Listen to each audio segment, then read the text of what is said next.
This is gonna be a doozy. Hello everyone, my name is The Rumskin, and today I decided that I was going to do my top 10 favorite antagonists in anime and manga. So, with that being said, I'm just gonna hop right into it, because if not, this is gonna take about an hour, and no one has time for that. So, at number 10, I have Chrollo Lucifer from Hunter x Hunter. The thing about Chrollo is that he's sort of an enigma in Hunter x Hunter. He's a man that has no clear cut motivations or goals. Like he says, like his life's purpose is to protect the troop. But even in that sense, it's somewhat of an artificial just thing that he created, you know what I'm saying? Like he himself is a character that has no purpose and no identity. He is just a wanderer who manufactured a reason to live. And even then, it's not a reason to live. Because there's a point where he gets captured and he tells the troop, like, if it comes down to like saving his life or maintaining the integrity of the troop, they just forget him. Let him die. His life isn't important. He says even if the head's cut off, the legs can still move around and move on. So this is a man that doesn't even care about his own life. Like he's willing to give up his own life for the sake of this made-up thing that isn't even really important at the end of the day. Man doesn't even value his own life, and I just think that that's very unique for an antagonist. You know, someone with no goals, someone that doesn't value anything, well, at least like themselves anyway. The only thing he values is the truth. It's kind of like a tortured thing in that instance. And he also has the best nen ability, Hatsu. He's the best Hatsu in Hunter x Hunter. Bandit secret, where you can like steal your abilities. That's dope.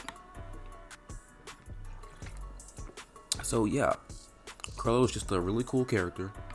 He isn't charismatic, as I would say like other characters on this list are. But when you speak, when he speaks, you listen, type thing. Like he's very soft spoken.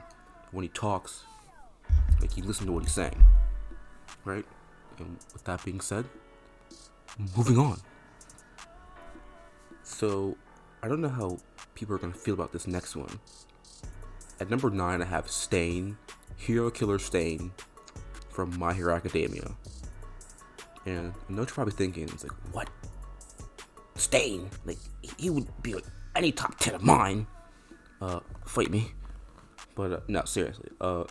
Stain is a cool character in the fact that he's in one arc, the shortest arc in the series, but he has so much, like his impact on the story and his staying power cannot be understated. He causes this ripple effect in the story that leads to so many other events down the road that you can't not look at and be like, oh, okay. That's the thing about antagonists. If they impact the story in any like major way, as like Stain did, it kind of just like adds to them. You know what I'm saying? Also, he has this thing going on where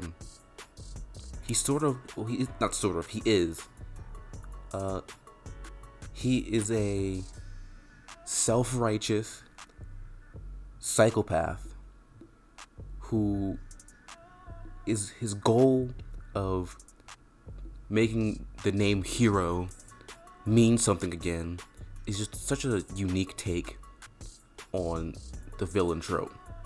It's not even a villain at that point. He isn't an anti-hero either. He's probably an anti-villain because he's not. What do you think? What he's doing, like to him, it isn't evil. You know what I'm saying? Like it kind of falls in line with like the whole like Kira thing from Death Note, whereas like what he's doing may be morally wrong, but to them, what they're doing is right. But I think Stain is worse in that instance. But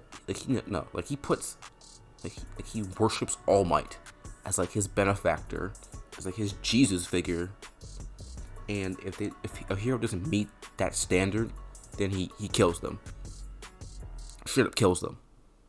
It's kind of, it's at the same time noble and evil. You know what I'm saying? Because like he's obviously insane, right? But to him, he's doing like quote unquote God's work, if you know what I'm saying. It's really weird. Also, his quirk is pretty cool. Blood curdle, blood clot, whatever it's called, however it's translated, I don't know. But it's a really cool power, and I think it just comes down to that he's there for the shortest amount of time, but he just has so much staying power within the series. Like his name is always being brought up, even after he's gone. It's kind of crazy. But yeah, staying at number 9. Moving on. So number 8, I have the boy, Garo, Hungry Wolf, Starving Wolf, whatever, from One Punch Man. The thing with Garo that kind of just like blows my mind is like, you know how One Punch Man is like a parody of just like fiction, like the hero thing, and like manga in general. Well, the way One uses Garo's character is equal parts unique and brilliant, right? His whole thing of like how he wants to be, like his whole deal is like he wants the villains to win, not in the fact that like, oh, he's evil and he wants the heroes, he just wants to defeat the heroes. No, he says he wants to beat the heroes because the heroes always win. It's this meta thing within the series. And One Punch Man is just very meta in general. Like this, you can just point to so many examples of this. It's just this, but I feel like Garo is the most extreme example of just this like meta taking on a villain who's like self-aware that the heroes always win in any form of fiction. You know, it's good guy win, bad guy lose, and Garo's just like, no, I want the bad guy to lose. And I just think that's like genius. It's not creative, but it's brilliant in the way it's portrayed, in the way it's executed. Garo, he's not even like a bad dude. Like he's like an 18-year-old running around just like murking heroes. He doesn't kill anybody, just beats them up, right? Beats the shit out of them, but doesn't kill them. He has this thing with kids, like a soft spot for kids. Like the one kid, Charanko, I think's his name. Calls him like Gramps all the time. Like sees the kid on the bench, asking him about like the hero like manual that he has. He saves him in the forest when Garo gets attacked by the heroes. And that's the thing. There's heroes that are, he kind of falls in line with like Stain in a way, to where like he like, the heroes come to capture him or like kill him, but they're only doing it so that they can increase like their status as heroes, and that makes Garo like angry, so he beats the shit out of him, and saving the kid in the process. Also, Garo has some of the best fights in the series, like when he gets jumped by the A-class heroes, fight with Genos, Tank Top Master, Metal Bat, King Orochi. That fight is just metal. It's just probably like the most metal fight in the series so far, in my opinion. Darkshine beats his ass. And by the way, his fighting style, the water stream rock smashing face, like it's just broken. It's just broken. Like it's hilarious when he fights people and they're just like not ready for like the shit that he has for them. It's funny. But yeah, Garo's just really cool, really good executed character, and my 8th favorite antagonist. With that being said, moving on. Okay, so number 7 is my boy, my favorite character in Demon Slayer, the boy Akaza. Now, I don't know how people are gonna feel about this. I know Demon Slayer is like divided, like in like anime community. Like some people like stan it, other people like crap on it. I'm in the middle in terms of like, I love the series for what it is. I love what it does. I love the things that it conveys. but I can see like why people like don't like it like, as much as I like it, and that's fair. People have their opinions, but I'm in the middle in that sense. But the one thing I think that Demon Slayer does well is characters and backstories, and Akaza is like the best example of this. So, spoilers ahead if you haven't read it. Akaza was this kid, right? He's this kid born in like feudal Japan, and his like he was born from birth. He was like said he's like a demon child because he's born with like fangs and shit. But whatever. He has his dad, right? And his dad is sick, and to get money for medicine for his dad, he like steals stuff, steals money, steals valuables, and he keeps getting like arrested. And when he gets arrested, he's getting like beaten by like the court, like public. He's getting tattoos because in that time, like when the criminals got captured, they would tattoo them to let everybody know, like, oh, this is a criminal, stay away. So he's getting these like banded tattoos around his arms, and it's even said like, oh, if you get one more, we're gonna cut your wrists off. And he's like, fuck it, if you do that, I still have my feet to steal with. And like he's not you get the sense that he's not like a bad person. He's not bad at all. He's just doing what he's doing. It's kind of like it's not even like that. It's kind of like just like a thing where he's put in a bad circumstance, so he has to resort to whatever he can to like help his dad. He's not a bad person at all. But it gets worse. So he comes home one day, and his dad like killed himself, like hung himself, and left him a note, right, saying that like, oh, because I'm like this sick dude, and this my son has to like steal for me, take care of me. He kills himself as like, oh, my son can't live a good, honest life because I'm alive. Like, I'm sorry for being a burden, my son. So please live a good life from now on. And that just like that just like fucks him up, right? He goes on like this rampage, just like beating the crap out of people in town, right? Like blaming them for like what his dad did, right? And so this guy, right? This like dojo guy, it's like karate master, whatever the fuck. He like beats his ass, right? And says like, oh, don't worry, everyone, I'll take care of him. So he takes him to like his dojo, right? And he pretty much tells him like, hey, I'll take care of you, blah blah blah. You just gotta help around with the dojo, whatever. And so when Akaza gets there, he sees that the guy has a sick daughter, right? She's sick, and they're about the same age, right? They're like 15, 14, whatever it is. And he it's pretty much like a love at first sight kind of thing, right? Like he just looks at her, it's like sparklies around her, blah blah blah. And he's like, oh, my dad was sick, this girl's sick, I could take care of her, right? Type thing. So years go by, right? The girl gets better, he nurses her back to health. Before, like, she couldn't even, like, all she could do was like sit in bed. Like, she was like, she fevered all the time, had to like change like the wet rag on her forehead. And like over this time, she's getting better, and they like know each other.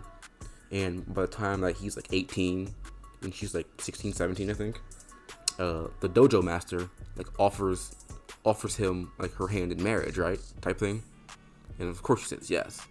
And so they're gonna get married, right? And there's this scene where like this rival dojo, right? It's like Sword Dojo, and they're mad at the other guy, like Akaza's master. They're mad at him because they could never beat him.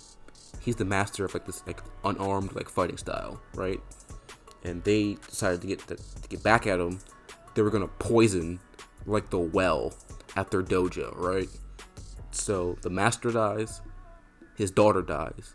So the two people that Akaza cared about the most at that time are now dead, and he wasn't around to like help them, right?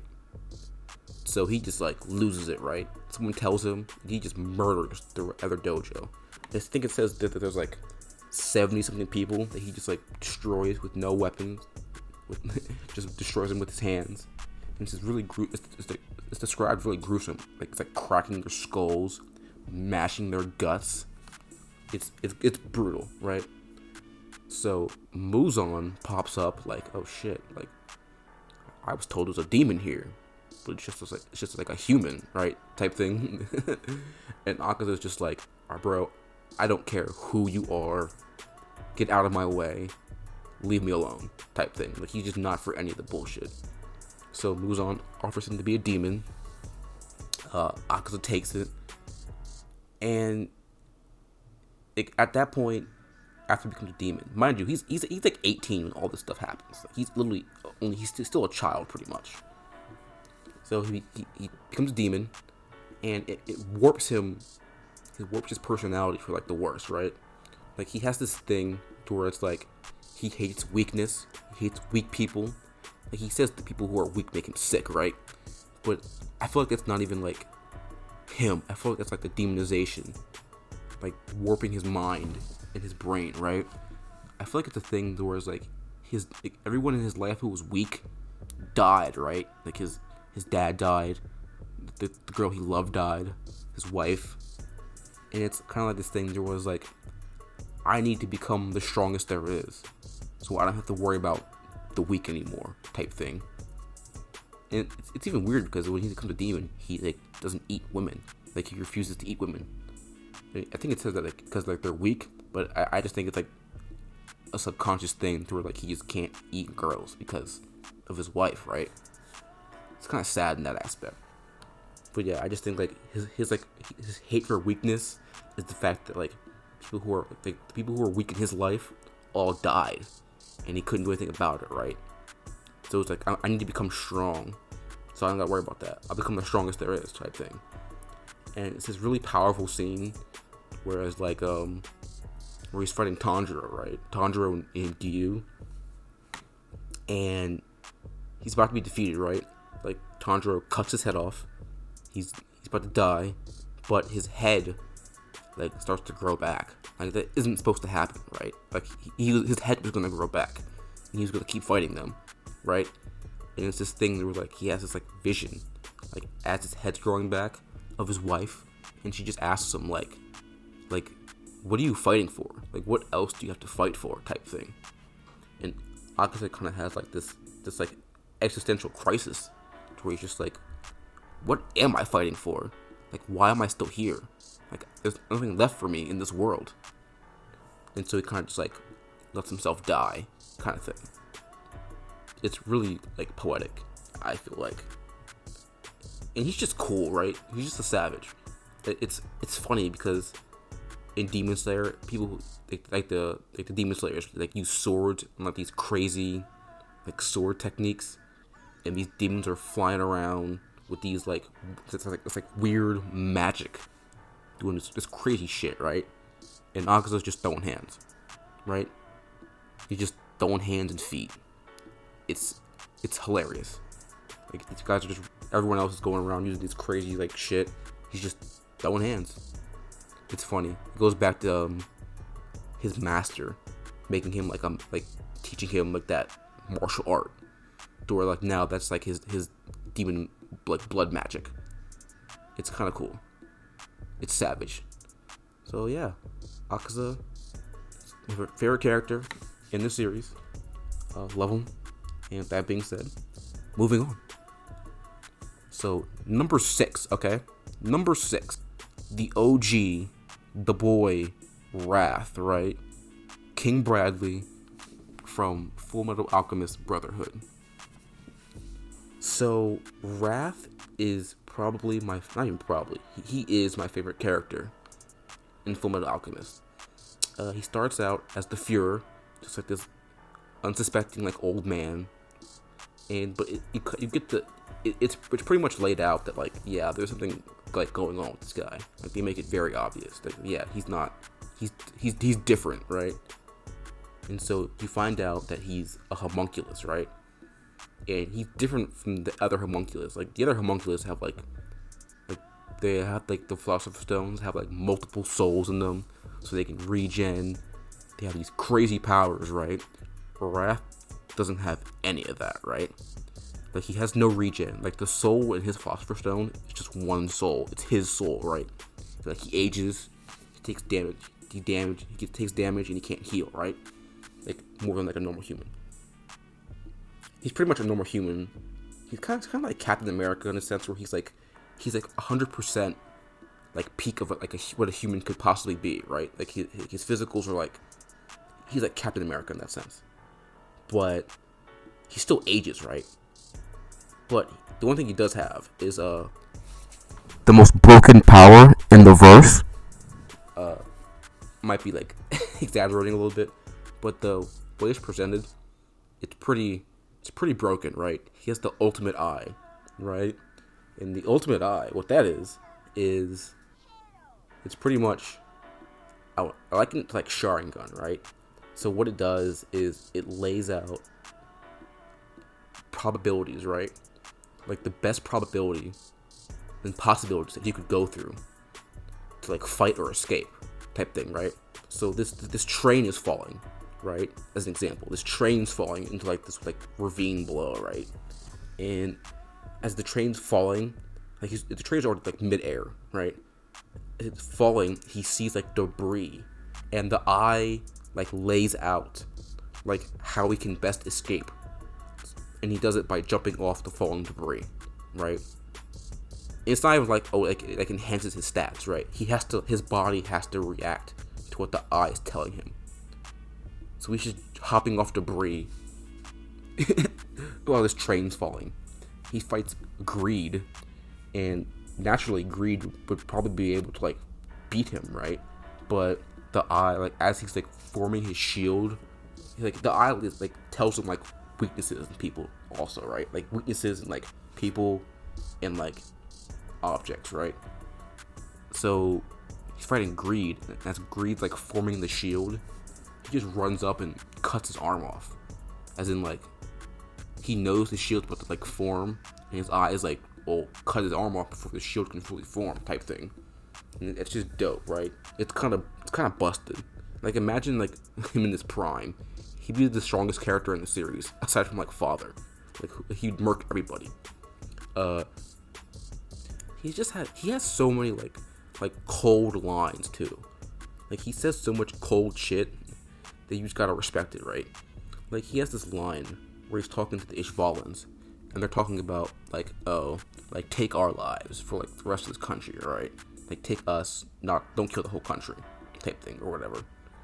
And he's like, oh, like your lives don't matter compared to like all those other lives. Like that's kind of arrogant of you guys. And they're like, oh, how could you be so inhuman? And they're like, God will strike you down. And it's kind of like, oh, God, you say? And he says like, how many thousands of lives do I need to take before God strikes me down? If you want me killed for all these atrocities that I committed, like do it yourself. Use your own hands, not God's. Like shit like that. There's this scene, I forget who he's talking to specifically, but it's in reference to Hughes' daughter crying at his funeral, right? And he's like shaking, right? He's shaking, and he says he's shaking not because he's like sad or upset. He was shaking because his daughter was crying, and being like disturbing the silence of the funeral, and that made him angry, right? It's just like, damn, dude. Just shit like that. And like my favorite line of his is when he's fighting Scar, right? And he's talking about like, he goes on this like rant about like, oh, like personal status, like religion, like race, rank, sex, like all these things don't matter. The only thing that matters is us right here, right now, fighting to the death, fighting for our lives type thing, right? It's this thing with Wrath where it's like, he says multiple times, like, everything in his life was, like, laid out for him, right? Like, he didn't, like, he has, like, it's kind of cool, like, he even points this out, like, him and Scar both don't know, like, they don't have, like, their actual names, right? They don't know their actual names. Or they just don't have their names. They gave up their names, right? And it's this thing to where it's like, he had no choice in his life, right? But what he does have, right, is he can fight for his life, right? He can choose whether he lives or dies. And so that choice in fighting for his life gives him purpose in a sense, right? And like, another thing, like he said he takes pride in the fact that he got to choose his wife type thing, even though he doesn't really care about her, right? Just the fact that he got to choose, like that was the only choice in his life that he had, right? Choosing his wife. And it's kind of like this sad thing, really, for like that this guy really had no, like he has like the highest rank in the country, but it doesn't really matter because he didn't achieve that himself. It was just given to him. And he's just a badass. He's just a badass, right? Like he solos a fort, like a castle of people, with a sword and a grenade. Like he just runs up with a sword and a grenade and just kills a bunch of soldiers in his castle. And he's like, oh, what? He's storming from the front. And he's like, do you think I'd make a mockery of myself by entering through the back door of my own castle? You know, he's just a savage, right? Just a fucking savage. He runs in, murders a bunch of soldiers. It kills the tank. He destroys the tank, right? By himself, single-handedly. And when he gets to the top, by the time he gets there, he's completely unscathed. And this is after, like the whole train thing. Like, he runs up after that whole thing and just storms the castle by himself. Like, he's actually the most badass character in the whole series. And I just love him for that. I just love him. But yeah, I think I've gone on enough about him. Favorite character in the series. Favorite homunculus anyway. And with that being said, moving on. So, number 5, right? Number 5 is the boy Obito from Naruto. Obito Uchiha. Now, the thing about Obito is that, other than like people like someone else on this list, that I'll get to later, he's probably like the most tragic character in the whole show, right? His backstory is he's pretty much Naruto, right? Like he's a kid. He's literally Naruto. They're both clumsy. They don't have friends, but there's like these really like nice, optimistic like children, right? And they both want to be Hokage, right? And Obito's thrown in this war that he has no business being in, right? He's like 14, right? No business being in this war. And he ends up, quote unquote, like dying, right? Fighting for like his friends, right? And he comes back from the dead because of like Zetsu or whatever, right?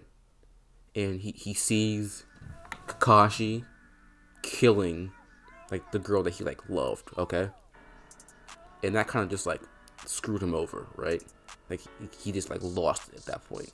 And he has like one of the craziest like just rage out scenes in all of anime, where he just murders the entire like Anbu of a village, like kills them all, right? And he has like this line after he kills them all, and he's just sitting there looking at like Rin's dead body, right? Like this thing where he's just like, oh, I'm in hell. It's kind of just like, oof. Like he just had so much horrible shit happen to him. And not even just that, like the whole thing, like Madara, like brainwashing him in a sense, so that like by the time he's like an adult, like he's already just like manipulated to the point where like he has no individuality anymore, right? Like he's just a tool at that point. It's just really sad.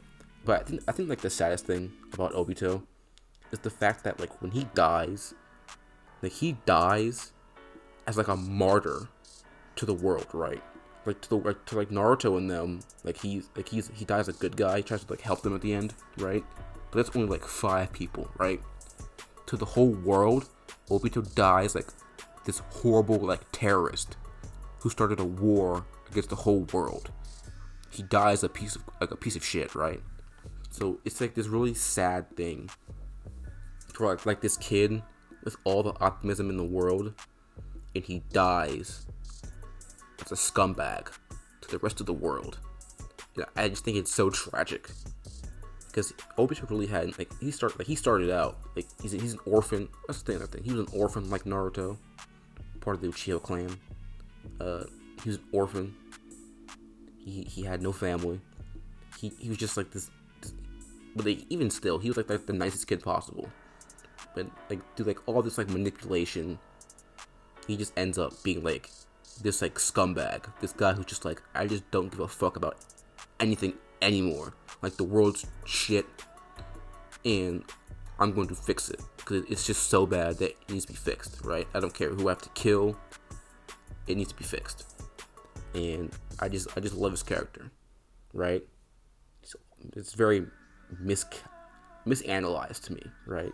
I feel like a lot of people just get hung up on like the Rin thing, where it's just like, oh, he started the war because he couldn't put his wee wee in her VV, right? And it's just like, no, it's more than that. Grow up, you know what I'm saying? Like, grow up. And yeah, Obito is just cool. Fight with Kakashi, probably like top like 5 or 3 in the series. Kamui is broken. If I could have any anime power, that would be one of them. That'd be like top on the list. One of them anyway.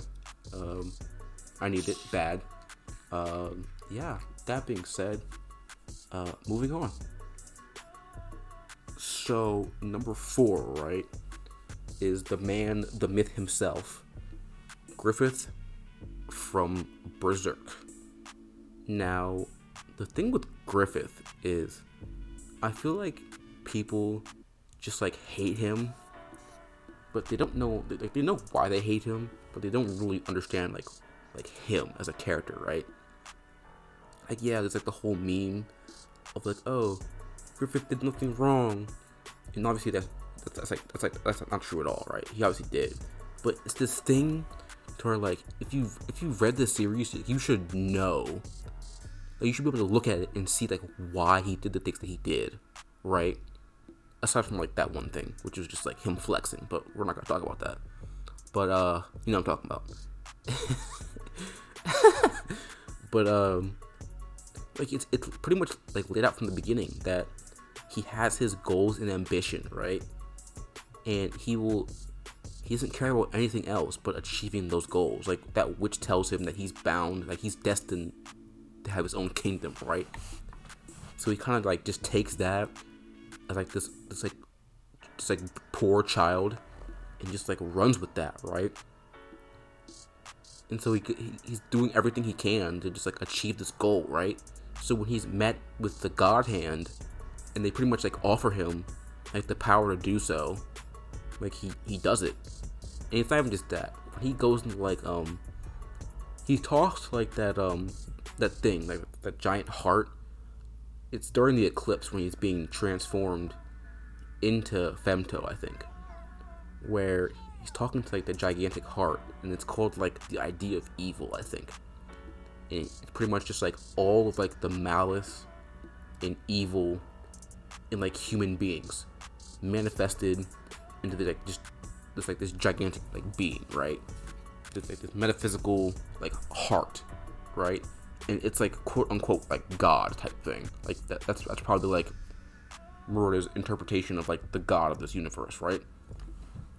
And so it pretty much like tells him like, dude, like human will, like your will is my will, right? Like whatever you want to do, I want you to do too, because we are one and the same. You know, I am within everyone. So whatever you want to do, I want you to do. So it's kind of like this like it's like he gets like the ultimate just like go ahead. You know what I'm saying? Like the ultimate green light to just be like, okay, I'm gonna do this, right? And he doesn't care. Like, yeah, what he does is terrible, right? It's awful, complete scumbag, right? But I feel like instead of just like hating him because he did this horrible thing, it's better to try and like understand why he came to this conclusion, like why he did the things that he did. Like, you have to know, like, Griffith was only worried about his goals. He doesn't care about, like, anyone else, right? There's even a thing where, like, oh, he's talking to, like, the king, like, I think it's Charlotte's dad, and he's like, oh, you're a fucking, like, pebble on the side of the road. towards my ambition, right? And it's like him saying things like that. You have to know that he's singular minded in the fact that he just wants what he wants, right? And doesn't care about anything else. And when this happens, he's like 17, 18 years old, right? Like, who wouldn't do this crazy shit if he had it just like given to him, right? If you were this 18-year-old who didn't know any better, but he had all these ambitions, right? Like, who wouldn't just like sell their soul in a sense, right? Like, of course you would. You don't know any better. And I just feel like he's misunderstood in that sense, right? Yeah. See, that's the thing about Antagonists, right? If you hate Griffith, right? But it's like you hate him for all the right reasons, and that's why he's a good antagonist, right? So, with that being said, moving on.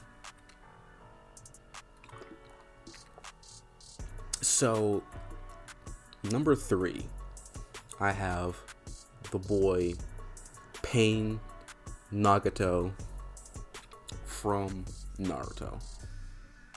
So, the thing with Pain, right?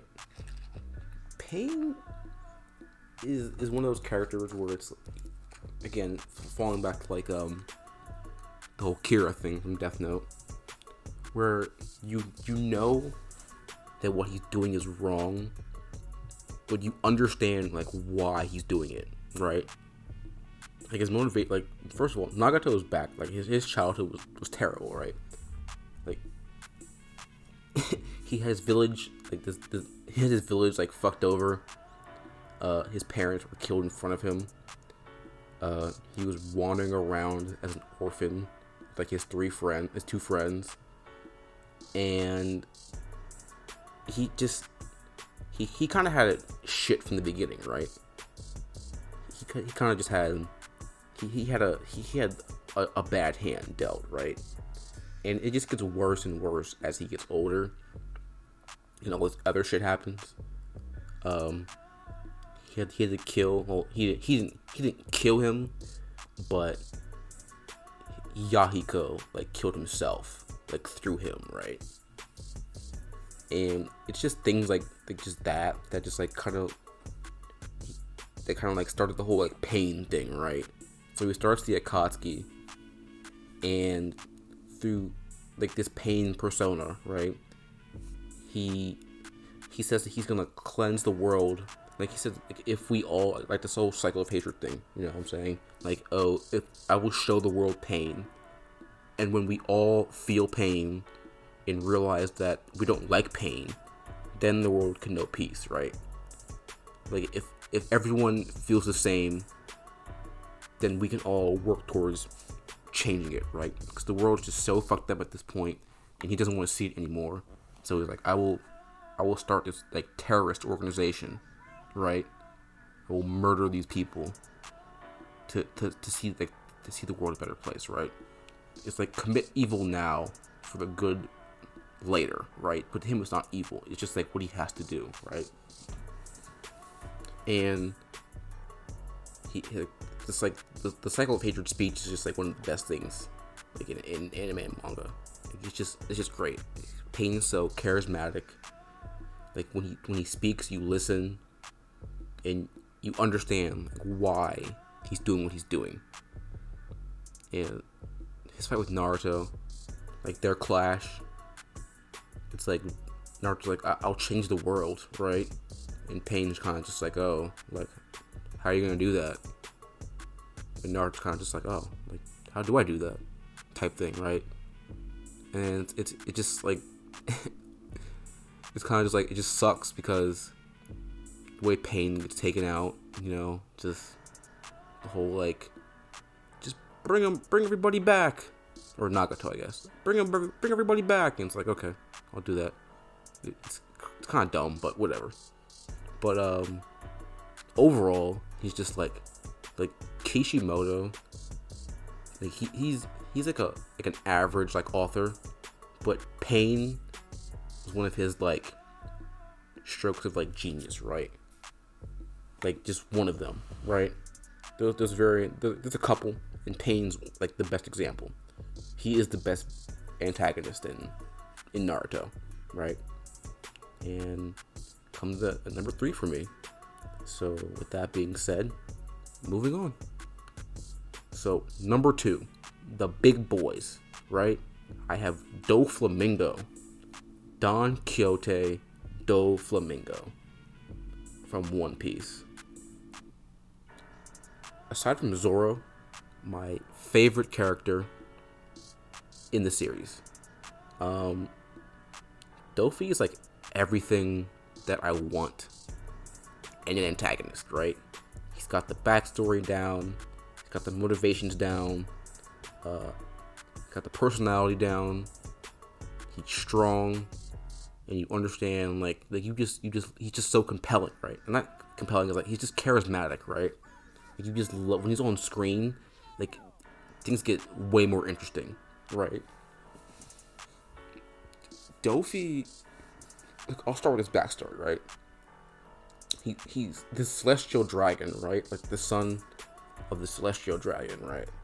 And it's this thing where like his dad's like a good person. He's like, oh, we'll give up our lives of like lap and luxury, right, to go live with the common folk, right? And Dofi like hates him for this, right? He hates him because Dofi's like he kind of like the other like dragons in the sense of like, oh, they think that they're like this like superior species to like people who aren't celestial dragons, right? Like it looks at people who are poor, like the common folk is like scum, right? Like why are we mingling with them? And the celestial dragons and like the regular folk don't like have like the best relationship. I'll put it like that. So they string him and his family up on like stakes, right? And burn them at the cross, right? Right. So this would fuck up any child, right? And while all this is like happening, Dofi awakens his conqueror's haki, does all that, but he blames his dad for like all this shit, right? Blames him for all this shit. Like if you didn't bring us down from our like our place in the world, like mom wouldn't have died, Roshinate wouldn't have like quote unquote died, or no, whatever. He was there. Yeah, never mind. Just like we wouldn't have been like fucked over, and so he's given a gun and his devil fruit, and he fucking shoots his dad. He kills his dad, right? Fucking just caps him, and that kind of just like started him on like the road that he went on for like the rest of his life, right? He just has everything going for him, right? He went to a country and manipulated their king into killing like his own people, so he could just come in and like take control of the country, right? It's just he had the whole thing with the toys going on, the underground black market. He was a man that had his hand in like multiple, like he had his ladle in multiple soups, right? He was he was hustling, right? He was just hustling to obtain that status that he had before, right? And when it's revealed he's a celestial dragon, that kind of just comes out of nowhere. It's like, yeah, bro, I was one of those, right? I almost said Shichibukai, but whatever. But you know what I'm trying to say, right? I was one of those before. And it's kind of just like him trying to like retain like that status that he had, right? Like clawing, and it's this thing where it's like he's like talking about Luffy, like Luffy and Law, and it's like, you guys are ruining everything. You are fucking up my life's work. You are kids who have no business being here. I am a grown-ass man. So I'm going to fucking put you guys in timeout now. Pretty much. It's like, you are fucking up everything. And there's just so many, like, his personality is also just like great. Like he's just like he's like this chaotic guy, right? Like the whole like he gets in. It's funny. He gets introduced around like Marineford, right? And his arc isn't hundreds of chapters later, right? And like from that point, from that time to then, you used to see him as a character. He's fucking running around Marineford, like fucking like just dancing. It's like hopping around, like, oh my god, look at this war, death everywhere, blood, guts, spilled. It's amazing. You know, it's just kind of like, fuck, dude, calm down. Yeah, he's just cool, right? He's everything that I look for in antagonists. Like he's got everything going for him. Favorite character in the series, besides like Zoro. As close to perfect antagonist as you can get, right? In his end, him getting King Kong gunned, cracking a fucking country in half. It's just dope, right? Just dope. And he's not like he'll come back eventually, right? Like he's sitting in Impo Down right now, but he'll come back, right? Like Oda's not done with him. You know what I'm saying? He's just not. He's gonna come back soon. Not soon, because you know, saying soon in One Piece is like it's like years later, but whatever. You know what I'm trying to say. Yeah. That being said, moving on. All right. So number 1, my favorite antagonist in all of anime and manga, the boy, the man, the ant, Meruem, King Chimera Ant from Hunter x Hunter. So Meruem is beautiful, right? He's beautiful. He's a beautifully written character. I've never seen so much character development in an antagonist before.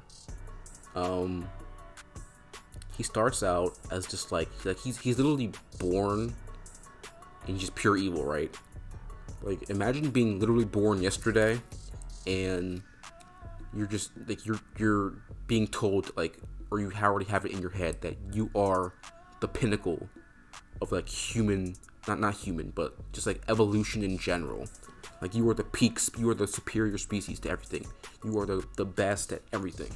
You are physically, mentally superior, like genetically superior to every other species on the planet, right? And he's like a minute old at this point. He's born an hour ago, so he's pure evil when he's born. Like, he comes out and like eating, like looking for like these brains, right? People's like brains to eat, and he kind of just like it's this thing where it's like, oh, I'm looking for that that flavor, bro. I want that flavor, that those like special humans, right? Those like Nen, you know what I'm saying? He's looking for these people, and like when he finds one, eats his brain, it's kind of just like, oh, like yeah, that's the flavor. And it's kind of just like, bro, what the fuck? And it's this beautiful evolution to where he goes from like pure monster to like a human, right? And it starts like he's very intelligent. Like he starts reading books about like just human society in general, right? He's challenging like these people into like games, but he takes the turn for the better when he meets Komugi, right? He meets Komugi, and no spoilers. If you haven't read it or watched it, please do. It'll change you as a person. He meets her, and he slowly like evolves from like this like animal with no compassion to being like a fully like realized like person who has compassion, who can show empathy, who can like love. Like it's like this slow evolution throughout the whole arc that just ends with him being like well, I can't even talk about it without spoiling it. It's so sad. Like, if you haven't watched the Chimera Ant arc, please do so. One of the best arcs in shonen. It will make you feel like less of a human, but like in a good way, right? It makes you question like what does it mean to be human, type thing. So he kind of just like evolves, going from like, oh yeah, humans are food, we're gonna like round them up and like use them as like cattle, right? Going from like, okay, well, so I want humans so I can like test myself, right? Test my intelligence, right? To being like, okay, well, I've met some humans to where like they don't deserve to be just food. They can live in like these special like quarters that we have for them. Just being like it's like the scene with Netero where Netero goes to like fight him, and Netero's ready to fight, and Merum's just like, he was like, well, instead of like fighting each other, we can just talk. And Netero attacks him like 3 times, right? And Merum gets up and just like, no, like we can, if you're done now, I would like to talk, right? And it's this thing like, what the fuck, like I came here to murder, like to exterminate some ants, and this guy's trying to hold a fucking conversation with me. And Netero's like taken aback by this, just like, I thought this guy was like evil, like, right? And it's more shown in the scene with when they're storming the castle with Netero and Zeno. And it's that scene with Netero, Zeno, Meruem, and Komugi. If you know what I'm talking about, then good on you. That scene where it's like Netero's just like, what? This guy's like, I thought this guy was like evil, like, and he's showing like compassion and shit. And Meruem just like walks by them. It's just like, yeah, okay, well, come on, let's go do the thing. And it's just like, okay. And just like the end of Meruem it's just worth everything. He spends his, not gonna say, whatever. But just his whole end is just great, right? Goes from pure evil monster to human with compassion, and it kind of just like makes you. It's this weird dichotomy, towards like he's gaining humanity, and like the other humans around him are like losing it, right? Like with Gon specifically, Gon comes into the arc kind of like pissed off, the whole kite thing, and Gon just like slowly like devolves into like this being of like pure rage and hate, while Meruem's the opposite, right? He's evolving to like like compassion and empathy, and it's masterful storytelling.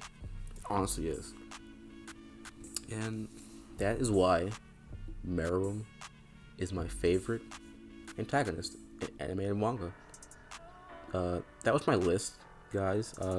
I told myself I would keep it to at least 2, at the most 2 per series, so it wouldn't be too filled with like one particular series. But it only really applied to 2 series. Yeah, that was my list. Let me know what you think. Comment, like, do whatever. I'm going to get out of here. My mouth is dry. I'm talking for 53 minutes. But yeah, if you guys like it, subscribe, comment, like, do all that. And I'm out of here. Have a wonderful day.